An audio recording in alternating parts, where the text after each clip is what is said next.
This is CBC Here and Now. Good evening and welcome to Here and Now. I'm Carolyn Stokes. We begin tonight with the ever-changing situation in central Newfoundland. A bus is standing by in Grand Falls, Windsor, ready to shuttle people west to safety. Residents are being told, be ready to leave. The Bay d'Espoir Highway remained open today, but as we've been hearing, conditions could change at a moment's notice. Our Heather Gillis remains on the ground in Grand Falls, Windsor. That community is on alert tonight. So, Heather, what's the latest there? Well, Carolyn, it's a beautiful evening here in Grand Falls, Windsor tonight. The fires are burning about 25 kilometers from here, but you can't smell any smoke in the air right now. But what is hanging around the town and in the air for some residents is anxiety, and it's because that situation with the smoke could change. Environment Canada has forecast widespread smoke for this area overnight and into tomorrow, and that could force an evacuation. An official with the town says that an evacuation isn't likely right now for the next 19 hours or so. Still, residents are getting ready just in case. Kim Waite is one of those residents, and she showed us earlier today what she has packed in her bag, ready to go. The first thing that I did was actually I went to the website, getprepared.ca, which I found difficult to navigate, but eventually did find a checklist, which is helpful. So the first thing is a note with a bunch of phone numbers on it, because for most of us, we don't remember phone numbers anymore. And if by chance the cell service goes down or phone loses a charge, it's important to know the numbers of the people who are important so that I can give them a call and tell them where I am. The other thing that's on here is a note as to where all of my important people are going to be, so that if we get separated and the cell service goes down, I can find them and they can find me. Then there's a folder with all my important documents, the insurance documents, the deeds, the car stuff, the passports. That's important to have as well. Basic personal care stuff. So I've got a little case with the jewelry that I want to take. This case has all of my phone chargers and stuff just ready to go. My iPad is there ready to go. My phone is in my purse. There's personal toiletries. Medications is really important. All of your medications should be there and in the original bottles if possible, so that if you need a refill, you can go to any pharmacy and get one. I've got a couple of spare masks as well, N95 masks, which should help filter out some of the smoke particulates. Road snacks. So some granola bars for the car, some water for the car, and I also have a pair of comfortable shoes because it's summer and I have a tendency to wear sandals. So it's important to have something good to walk in as well. Some good advice there from Kim Waite. Now, as you mentioned, Carolyn, there is a bus daily departing here in Grand Falls, Windsor, bringing people who are vulnerable to smoke and poor air quality to Deer Lake, about a 2-hour drive west of here. This morning around 11 o'clock, it didn't look like anyone was on that bus, and one departed not too long ago. It looked like there might have been one person on that bus. Barry Manuel is the mayor of Grand Falls, Windsor, and he's asking residents not to be complacent. He wants them to be prepared. So we've been reminding people to make sure that they are fully prepared to leave on a moment's notice. The vulnerable people in our population who may be susceptible to smoke inhalation for whatever reason, you should be looking to make your plan and get out of town as soon as possible. You know, we do have the buses available, obviously, that are coming and going at 11 and 5 every day, and that'll continue for as long as necessary. So if you don't have transportation to the Deer Lake shelter, manned by the Red Cross, then you can get on a bus and they'll take you there. And today is a good day to be able to get ahead of that, we believe, and just want the residents to get the message. And Barry Manuel knows what it's like to be evacuated from this town. Back in 1986, there was a fire here in Grand Falls, Windsor, and he was evacuated from the neighborhood that he lived in. So he says he knows what that feeling is like, and he says he's using that memory this time to be prepared. Reporting live in Grand Falls, Windsor, I'm Heather Gillis.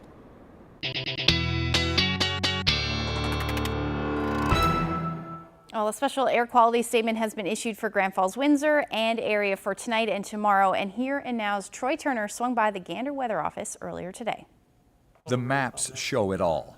Temperature change, precipitation, and even the slightest shift in wind. And that wind change will mean the Bay of Exploits should prepare for a lot of extra smoke beginning tonight. Could see fairly gray, smoky skies. Could see some hazy conditions near the surface.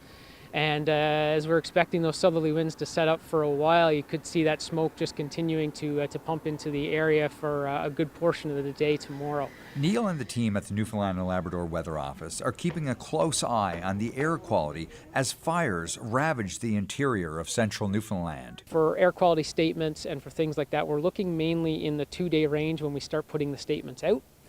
But certainly we're always looking ahead, especially in a situation like this. This is a very unique situation for the island that we are looking in the longer range, certainly for future forecasts to at least have an indication as to how far we want to expand those statements in subsequent forecasts. They're recommending people monitor their exposure to the smoke. When you start getting a prolonged period like that, certainly being outside, it's recommended that people try to limit their outdoor activities, as they could start to have some difficulty breathing, some coughing, that sort of thing. It's especially hazardous for people who already have pre-existing health conditions that affect their ability to breathe. So certainly people who are in that higher risk category is certainly very strongly recommended to limit outdoor exposure during a situation like this. While today was a nice bright day with mostly sun and some clouds here in central Newfoundland, there is rain expected this weekend. Unfortunately, says Neil, it's not a lot. Troy Turner, CBC News, Gander. Definitely good advice there. Just taking a look at what's happening right now, special air quality statements in effect for central Bishops Falls area, Gander, or rather Grand Falls, Windsor, Green Bay, White Bay as well. And if we take a look at what's happening with the winds over the next couple of days, we're expecting them to eventually, as we head through the night tonight, turn to southerly winds. And that will continue as we head through the day on Thursday, which is what everybody is most worried about. We did see some rain, though, quite a bit in some areas, and I'll get into those details when I come back. Thanks so much, Ashley. Well, the fire is no longer cutting off communities in the coast of bays from the rest of the island, but that doesn't mean the region is in the clear. Here and Now's Katie Breen is fresh off the Bay to Spare Highway, and she joins us now live. So, Katie, how are communities doing in the coast of bays? You know, they're holding up, relieved that supplies like food and gasoline are making their way there, but this isn't over yet. Community leaders are very much in it. They're keeping up with the fires, the weather conditions, the proximity to their communities. They're making contingency plans and preparing for possible evacuations. They're also thinking about the future. Miapikek First Nation, for instance, is considering bringing in dozers and building a fire break. Officials had a meeting about that this afternoon. You would just take away the forest area so many kilometers from the community that way and make it wide enough, and I'm not sure the specifics, and that's some of the discussions we'll have this afternoon, but just make the barrier wide enough to slow the fire down. You know, you travel down over the Bay Spare Highway, the fire jumped that. So that's not wide enough. So it has to be wide enough, probably 500 to 1,000 feet, just to make sure that if the fire comes here, we at least slow it, if not stop it from coming into the community. Okay. Now, they won't be able to build that fire break until the current fires are extinguished. Shador says that's because the tools that are using to fight the fires are also the tools that would be used to build the break. But Chief Michel Joe says the weather is changing, and it's important to consider those types of changes while they look to the future. Things I've seen in the last few years have really convinced me that the world is changing as we knew it. I grew up in a time when there was probably 4 feet of ice across the bay. Not too many years ago, we can drive across the bay during winter time. I think if this past winter, we were lucky to have a few weeks of ice to get out fishing. And we actually drove a dump truck one time out to one of the fish farms from St. Albans on the house. So it is changing, and I think we can't point the fingers at government and say you have to change. I think we all have to change how we do things. Well, Katie, you mentioned essential supplies earlier. Communities in the coast of Bays were running really low on food and gas because of the highway closure. Just how bad did it get? The shelves were pretty bare. I spoke to the manager of a grocery store in St. Albans last night. Just take a look. For the last 5 or so days, the Bay d'Espoir Highway Route 360 has been closed. So we haven't received any freight since last Tuesday. Fresh chicken was last Monday since we received a delivery.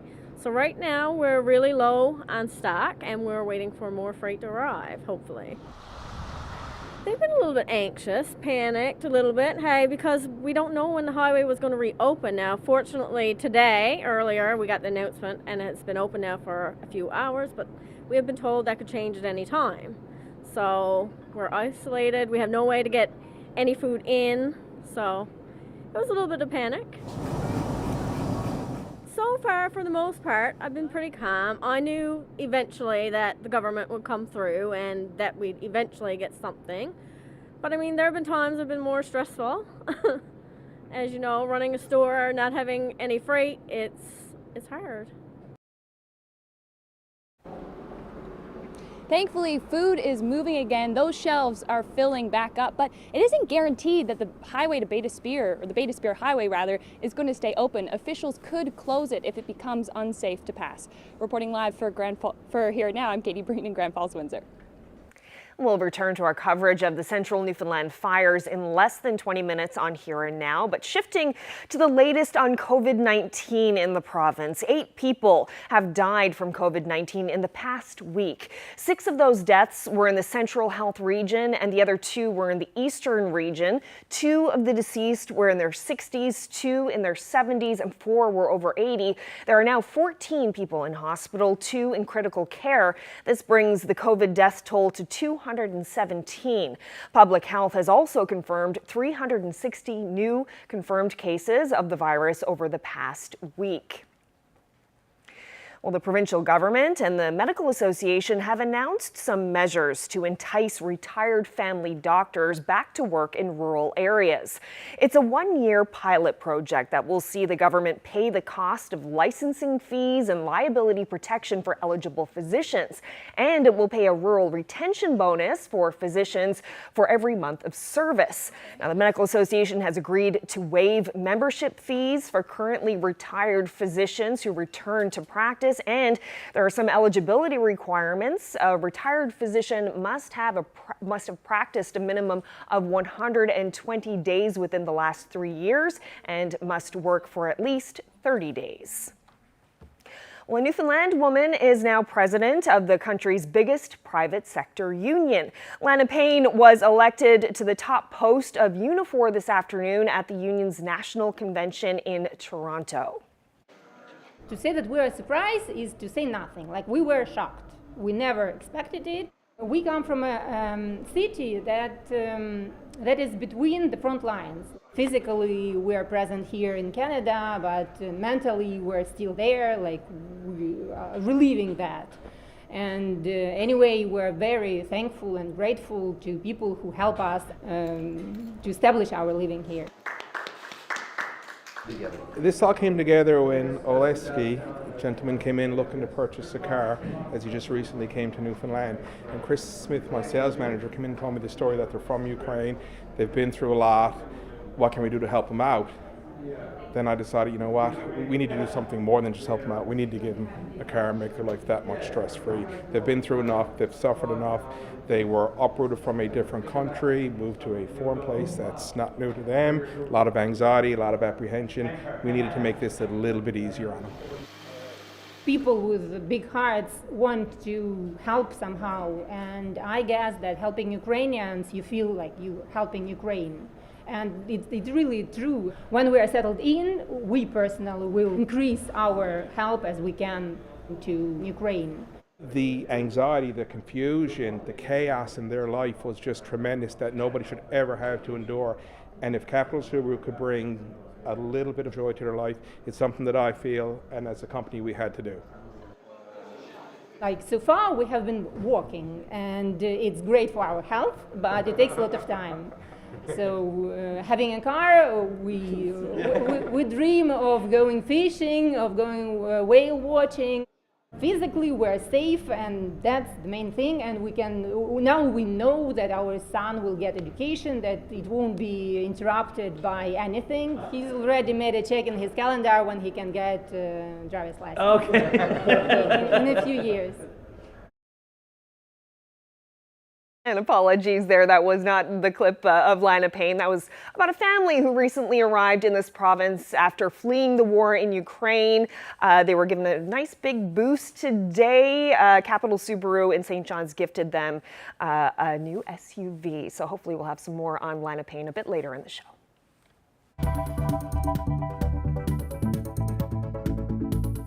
Well, some of us have been enjoying the lack of humidity in the air, but if you enjoy it, don't worry, it's coming back by the weekend in a big way. I'll get into those details coming up.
Oh, it was so nice to hear the rain last night coming down, had all the windows open. It was just a lovely sound. It really was. Yeah. And we haven't heard it a lot.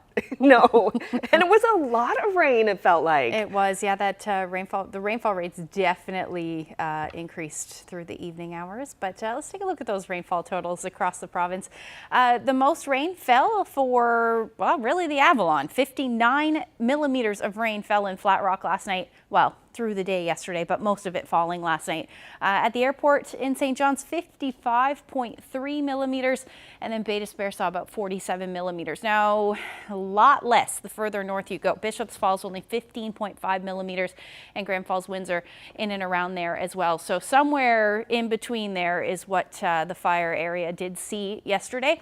But even along southern areas of the Avalon, between 37 and 39 millimeters of rain. So, well, talking about the current temperatures right now, clearly they don't exist right now, but we are seeing lots of mild air up across Labrador today. In fact, the hot spot for the country at one point was in Makkovik at 26 degrees right now, feeling more, or it is 26.5, I believe, last time I checked in Cartwright.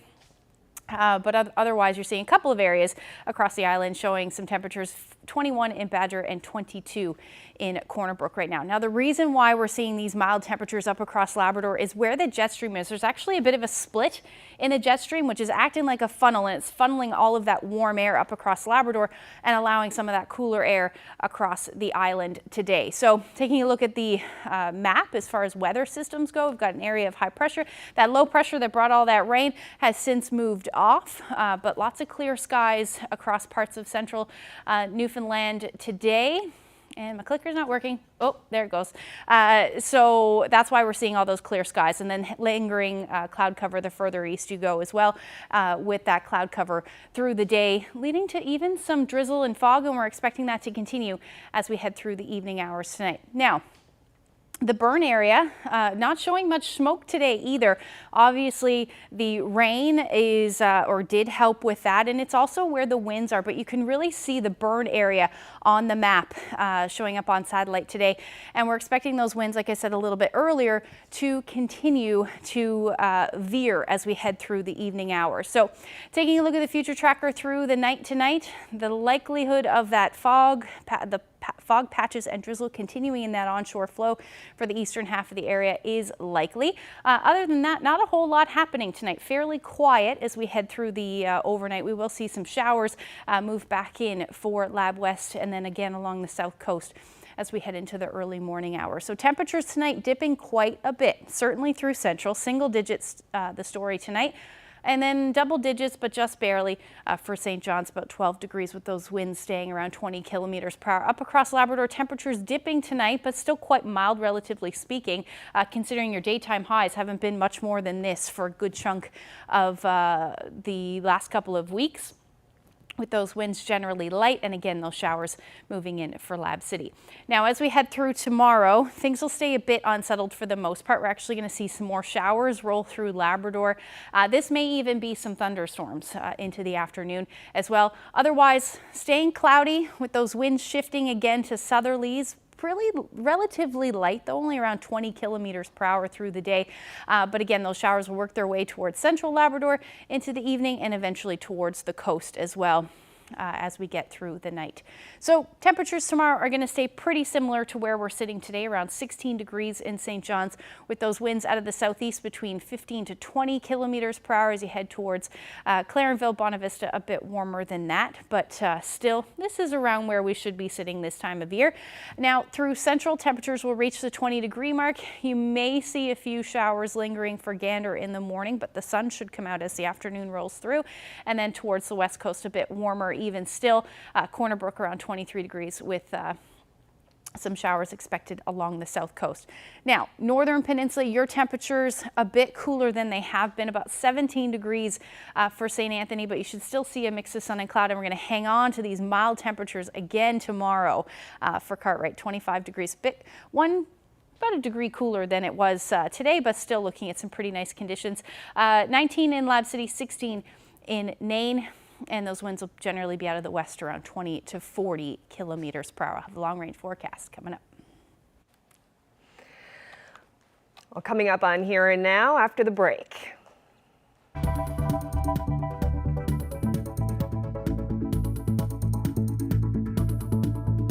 Just to the right of them, there's a little like reddish-brown baby in front of that rock. Combing for caribou on Fogo Island. The latest installment in our Habitat series is ahead.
Many travelers hit the road today, eager to get to and from the south coast thanks to the reopening of the Baie-des-Berres Highway. Mahaila Ferrier-Murley was one of them. She and her husband took advantage of the opportunity and headed to their cabin in Pools Cove. Here she is describing that drive down to our colleagues at CBC News Network. It was something I've never experienced before. It was massive. All the loss of the vegetation made me wonder how much loss of, birds' nests, small animal habitat gone. Some people, I think they lost their cabin around the area. The smell of the smoke was very heavy. We were lucky when we drove because the wind was easterly, so the smoke was not too heavy. but the smell of the burn, the blackness, the smoldering fire that you could still see, even with that much rain that was going on, it was something that I will never forget. You know, I can tell that this is an experience that obviously has stayed with you. How are you feeling now? We know the highway has reopened, but certainly the fires are not quite contained yet. I'm very concerned. I'm concerned that, you know, any moment that fire can't, it's so close to the community. It's only about 35 kilometers from Bishop Falls. So it's a little concern, especially with the smoke right now and people that suffer of, you know, health problems with their lungs.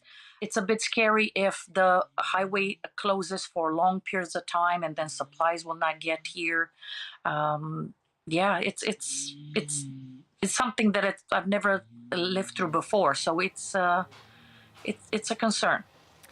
Are you seeing, though, the community, on the other hand, come together? I was reading that you did get a lot of help on your way to the cabin because of the conditions. Yes. Well, before getting on the highway, they actually stop and ask you where you're going. And we said we're going to Pools Cove, so they allowed us to go. I do not live in Pools Cove. It's just our cabin here, but I have a lot of friends here. And they all gathered together. There is a ferry that goes from here to Bay Largent, and I understand a lot of people here open their houses for people stranded here that they're trying to get back on the mainland because of the highway was closed. Now it's open just for a day or so, hoping and praying, you know, that this fire is going to be contained soon. And I've seen the command post on the highway there, and I'm so grateful for all these people. They're, you know, they're 24/7 probably helping and trying to do their best to contain this fire, or at least make it not to come into the community. So what's your plan now, Mihaela? Are you going to stay where you are? Do you plan on going back home? I'm planning to stay where I am for at least a week and a half. Our plans is to go back home around the 21st, but we will have to see how this fire evolves, right? And if, God forbidden, you know, the highway, it'll be blocked again, we have a boat we can cross to Garnish and make it home. Well, now back to a story we tried to bring you a bit earlier in the show. Lana Payne is now president of the country's biggest private sector union. She was elected to the top post of Unifor this afternoon at the union's national convention in Toronto. You have my commitment to lead with all of you, side by side, arm in arm. Originally from Deer Lake, Payne spent decades working in the labor movement and is past president of the Newfoundland and Labrador Federation of Labor. Payne is the first woman to hold the president's position at Unifor, which represents over 300,000 members. Payne beat out two other candidates for the top job and replaces Jerry Diaz, who stepped down after a kickback scandal.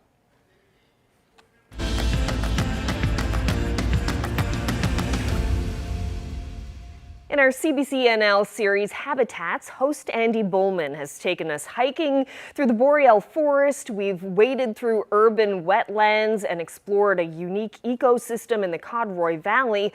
Well, tonight we head to Fogo, where we're combing for caribou.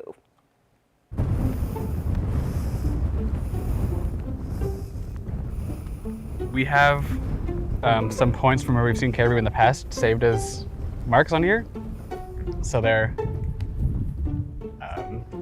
not that the caribou is still there, but it's a useful idea to know like where they have been in the past. Right. It's kind of like a generally good place. I'm optimistic. I think we're gonna find them. Okay. I think so. Cool. We might see them from like very far off, like across a bog or something, but that's it. That's all you can do. We'll keep our eyes out on the road too. Yes. We'll find something. Okay. We might just get lucky. We could get really lucky. We could be the CBC reporters that drove to Fogo and couldn't find caribou. It has happened before. We were out here in this past March for a whole week and we did not see a single one. Today we're heading to beautiful Fogo Island to learn about the island's herd of caribou. There are over 300 caribou living on the island. We're pretty excited to hopefully get a glimpse at one of them.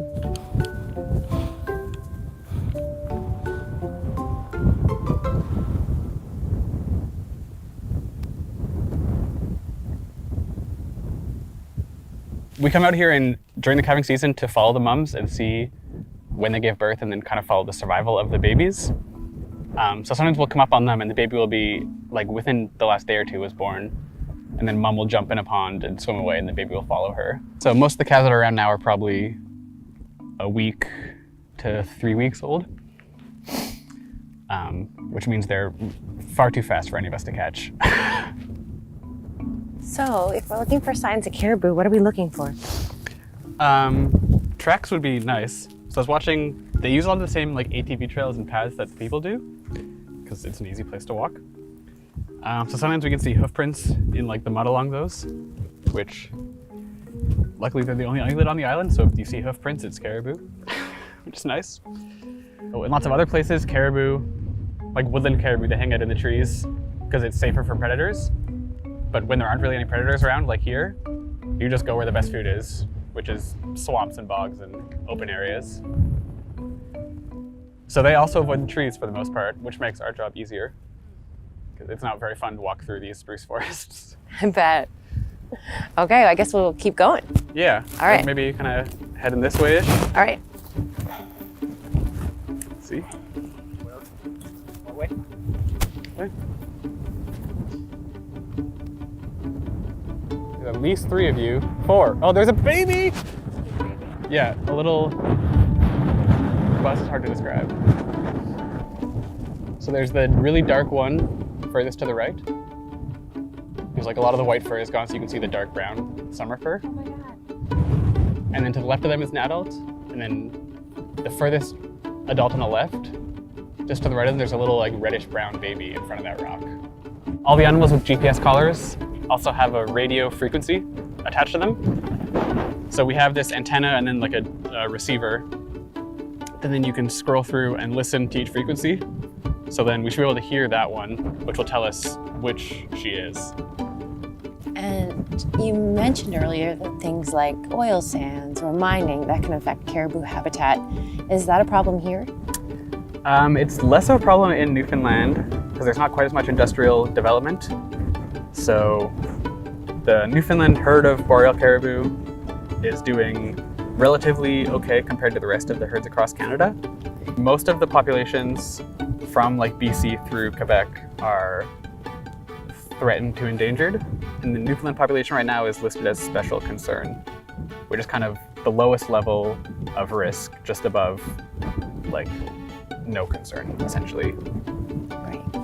How do you get a herd of caribou to no risk? That's a great question. Like many things in ecology, it's a multi-factor issue. There's a lot of things that affect them. The main hypothesis for why they're not doing so well is this idea of the more human disturbance there is in a habitat from exploration or logging, it opens up habitat for moose and white-tailed deer to spread further north. And the more moose and deer there are, the more predators that will move in, like wolves and bears. And then there's an increased predation pressure on the caribou. So it's sort of this multi-level process. And where can people go to learn more about the caribou herd in Fogo? Yeah, so a lot of the caribou research is done through my lab at Memorial, so with Dr. Eric Vanderwall. So we've got a website for the lab where we post a bunch of information about the herd.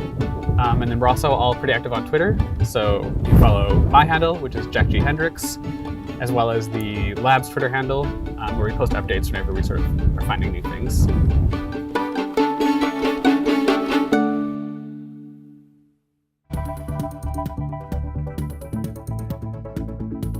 Gardening can be a lot of work, but with the right tools, it's pretty easy. Coming up, I'll speak with Dan Rubin about some of our favorite gardening tools.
Well, today we're going to talk about gardening tools, what to use when you're out in the garden. I'm here with Dan Rubin, a garden educator. So Dan, what do you use? What are your favorite tools?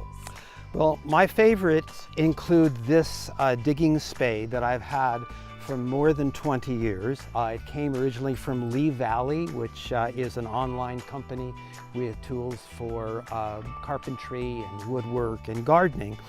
And I love it because it's handy, it's small. I don't have to be hauling around a huge shovel. And it's so great for digging up a bed or for transplanting. I love this shovel, and it's been with me, as I mentioned, for a long time.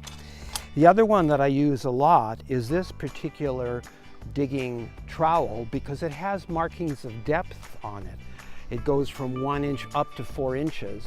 So when you're planting and you need to know how deep you're going, you can see that. You know, right. It's your measuring stick and your trowel all together. It's very similar to my favorite tool. Yeah, let's see that. Yeah, What is that? This is a hori knife.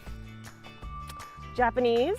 And I love it because same sort of thing, it has the depth there that you can measure, but it also has the serrated edges so you can use it to cut. And this is what I use most of the time. I know when I got it, I said to my dad, I was like, this is my hori knife. And he was like, your what? My hori knife. Yes. It's Japanese, don't worry. So yeah, I love this. That's so handy because you can dig with it, you can measure with it, and you can cut or prune with it. Yeah. It's multi-purpose. When I first started gardening, I just didn't know what kind of tools to get or, you know, what sorts of things you need to do all the different things. But this one I definitely have with me all the time. Yeah, if you're looking for a gift for your friend or your dad, the gardener, that's a great choice because a lot of people don't even know about it. Yeah. And it's so handy. The Japanese Hawaiian tool that I rely on for weeding is this thing, and it's called a kama. It's a Japanese sickle. It's got a wooden handle, which is long, which gives you lots of swing. It's got an ultra sharp blade. I almost don't want to touch it. Sharpened to a razor sharp. And what you do with it is you put it along the ground and you just flick your wrist. And this cuts through all the weeds, and particularly for the permaculture technique called chop and drop, where you cut and then you mulch with what you cut. This is an awesome tool. It's really low maintenance. I sharpen it, I oil it up, I clean it religiously when I use it so that it doesn't rust. But that's a kama, K-A-M-A. It feels like an exotic kind of gardening tool. It is for us, but not in Asia and not in Hawaii. I bought this one on the Big Island in Kealakekua. The other one that's brand new to me, and I love it, and I'm just learning how to use it, is this thing. This is the gardening glove with the claws. Not a Halloween costume, it's for gardening. And what you can do with it is you can dig and you can weed, and it allows you to do that delicate digging between your plants when things are growing. So, and it saves your hands. Yeah, and your nails. And there's two more sets of things that I want to talk about, and one of them is this, and this is a hinged pruning shears. It's really powerful, efficient. Again, I always wash this, I bleach it. You bleach it? I bleach it. Why do you bleach it? Because when you're pruning, you can sometimes cut through like plum trees that have black knot or trees that have fire blight. And if you don't clean it, you can pass those diseases, those funguses on to another plant. So between uses, I bleach it, I clean it, I spray it with WD-40 oil, and then I put it away. And that's why it's been good for like years and years. And finally, if you have a large branch that you can't cut with those or the big pruners, then I turn to my Japanese pole saws. And in Japan, they build entire houses with these saws. Really? Because they're very efficient for cutting. They've got fine teeth, so you can do a very exact cut, but they're also really handy in the garden for pruning. Yeah, so you would use that if you're cutting off branches? Exactly. Like a rose bush or something, if Yes. you're pruning a rose bush. If you have to take off a major branch. And the thing about these are that unlike Western saws, you don't push to cut, you pull. So because the blade is so thin and you can work very delicately and save a lot of work by using these for your cuts. Well, thanks so much for this, Dan. You know, some great examples for folks who are just starting gardening, maybe wondering what kind of tools they should get, some great examples. And, you know, each of these, really, it's an investment. You have it for years and years. That's right. I mean, you could do what I do with this with a sharp kitchen knife, but once you have the right tool, and it's good for years, and it's not that expensive, you'll find that it all becomes easier. And if it's easier, you do it. And if I would say anything to people, I'd say, don't be afraid. Try it. You'll learn as you go. Great advice. Thank you so much, Dan. My pleasure.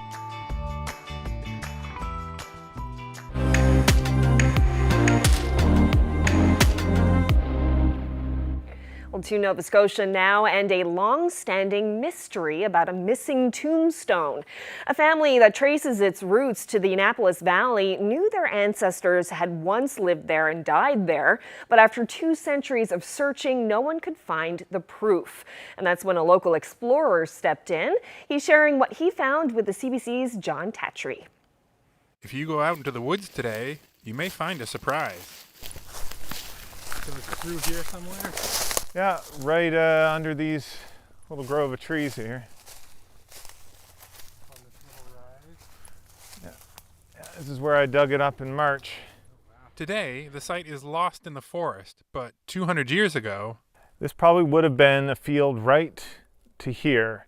I'm typically finding, you don't see like a lot of rocks in the surface, and that suggests that they probably threw them in the river when they cleared the field. Mary Crane and Henry Charlton lived here and farmed this land.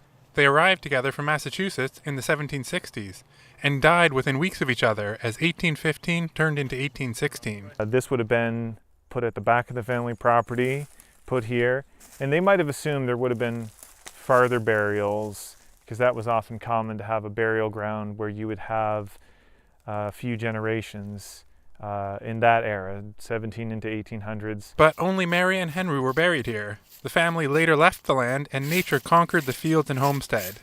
The family kept the memory, and a great-granddaughter visited in the 1970s, but she could never find it again. That's where Scaft stepped in as the valley's resident explorer of lost roads, homes, and graves. He searched for years before getting a tip from a local that led him over a stream and to the grave. He shared the precise location with Christopher Bent, a 5th-generation descendant who added the location and a photo to the Find a Grave website, ensuring it won't be lost again. Bent can't leave Ontario for health reasons, so he praised Scaft for doing the legwork. Scaft has also heard from family in Europe, the U.S., and locally. Yeah, I think it seemed pretty exciting for them because they, for some of them it was a great-grandparent or even a great-great-great-grandparent. And until you see a stone, a lot of times people are uncertain about the ages of people, the exact dates that they lived or died, or even exactly where the family property was. So it's a connection for a lot of those people to be able to say that, oh yeah, this is kind of where we came from, which I think people care about now maybe more than ever. John Tatry, CBC News, near the Annapolis River.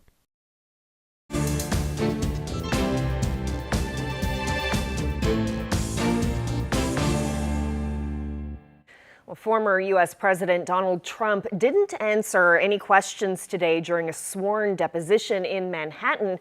He was being questioned by New York State prosecutors about his real estate business. Mr. President, what's your message to your supporters, Mr. President? Trump was tight-lipped as he left Trump Tower on his way to the prosecutor's office. Once he was sworn in, Trump invoked his Fifth Amendment rights against self-incrimination. The former president and his company, the Trump Organization, have been the subjects of a long-running state investigation. It's alleged Trump and his firm misstated the value of prime assets like golf courses and skyscrapers, misleading lenders and tax authorities. The deposition comes just 2 days after an FBI raid on his Mar-a-Lago estate in Florida, part of a separate investigation into missing White House documents.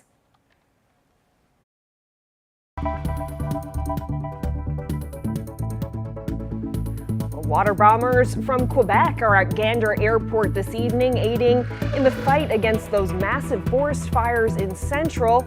As you've heard, the wind direction is expected to change overnight tonight.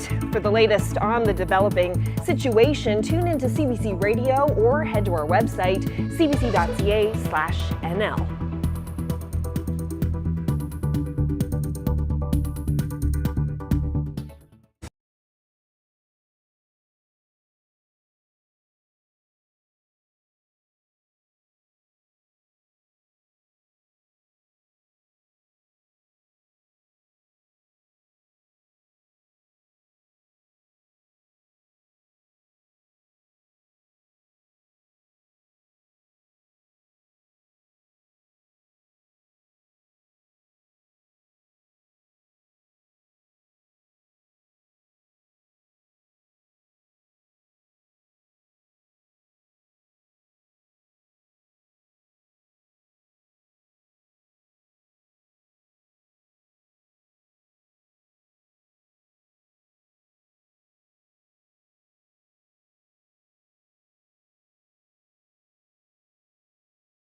All right, time for a look at the long range. I know lots of people are interested in that with the fires, especially. We've been getting a lot of rain over the past little bit. How long is that going to hold up? Yeah, these gray skies are going to stick around for sure, but I don't really see a ton of rain in the forecast for the weekend anyway. Let's take a look at the future tracker as we head through Friday. So we will still see those unsettled conditions continuing. Like I said, more easterly flow or onshore flow really for the Avalon, which means we'll likely hang on to this cloud cover and also the chance of some showers, and that will continue up across Labrador as well. Generally unsettled, really, that's the story.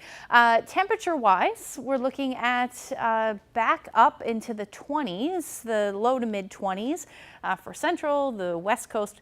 But again, because we're in that onshore flow, for the Avalon, those temperatures are going to stay a bit cooler, so only about 18 degrees for your Friday. Up across the Big Land, temperatures are going to start to dip for you as well, 16 degrees in Lab City, and then hanging on to the 20-degree temperatures at least for Happy Valley Goose Bay, but again with that chance of showers through the day. Now as we head through Friday evening into Saturday, we're more than likely going to see those showers stick around through the day, for at least, or rather through the night and into the first half of tomorrow. Now, I'm going to keep the skies generally gray through the day on Saturday for a good chunk of the island. However, I do think we'll see a few peaks of sun in the mix. Things will improve for you up across the Big Land. And again, your temperatures 20 degrees for Lab City, and Happy Valley Goose Bay will sit around 23 degrees. Now, for the island, not a whole lot of change in the temperatures, but we should reach the 20 degree, at least start to climb up. Now, this is when you're really going to notice that humidity returns as well, but about 22 degrees in St. John's. But like I said, likely not fully cloudy. A few peaks of sun is certainly possible through the day on Saturday. Taking a look at the long range forecast, though, there's still some rain, definitely some rain in the forecast. Not measurable amounts, but still about 22 degrees for your Sunday and 24 for your Monday. So temperatures are keeping a bit cooler at this point. That may change, but this will feel fairly humid. And then for central Newfoundland, your temperatures by the time we get into Saturday will be in the mid-20s and then linger into the low to mid-20s for the rest of the week. By Sunday, looking at some showers, and that will continue through Monday, but maybe a few more peaks of sun in the mix. And then for western Newfoundland, Saturday and Sunday at this point looking gray with some showers, and then by Monday we'll see that sun return. Now for eastern Labrador, a nice stretch of weather there this weekend, but by Monday you're going to see those showers return, and then similar forecast for western Labrador, temperatures into the 20s and then down to the teens as we get into Monday. Take a look at this beauty shot. Oh, wow. Nice and calm there. It's a beautiful morning in Port au Choix. Jackie shared that great shot with us. And if you have any weather photos that you would like to share with us, send them to my Facebook page at Ashley CBC, Twitter, or email them to nlphotos@cbc.ca. Oh, what a great shot, Jackie. Love that, and love seeing something from Port au Choix, too. Yes, I love picking all the new places, well, not new places, but places that we don't typically get photos all the time. We get It's like really lots nice. from Bonavista and Yes. stuff, but it's nice when we get things from Labrador and Makovic and Red Bay and stuff. That's right. So, yeah. South Coast. Keep them coming, All please. that. Well, that's it for us on this Wednesday evening. Tomorrow's Thursday, then it's Friday, and then it's the weekend. Great. Thank you so much for joining us, everyone. Have a great night. Good night.